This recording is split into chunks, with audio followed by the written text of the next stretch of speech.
根据2017年的资料显示，台湾学生囡仔近视的盛行率一直增加，12岁已经有7%，15岁到18岁青少年已经超过9%拢有近视，目互医界相当忧心。因为近视不只是挂目镜，或是镭射就当解决，一旦发展成高度近视，将大大增加病变的风险。所以，如何对儿童期的预防、介入控制，家长千万来注意。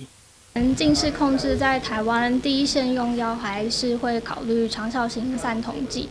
那如果说小孩子年纪比较大，超过9岁，那他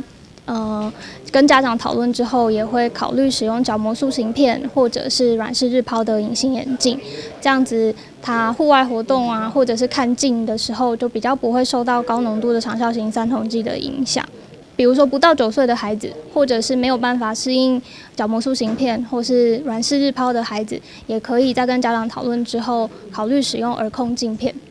当然，近视甲年龄、遗传、用眼的习惯以及户外活动的时间拢密切相关。只要每一天使用电子产品超过半点钟到1点钟，就提高近视的风险。所以，习惯才是近视恶化的根本。至目前主流的散瞳药物，虽然已经有数十档的临床经验，不过如何使用也是每一个人拢无同。另外，不管颜色还是冷色的温型目镜来辅助，拢有优缺点，需要专业医生来详细评估。台湾新闻阮子采访报道。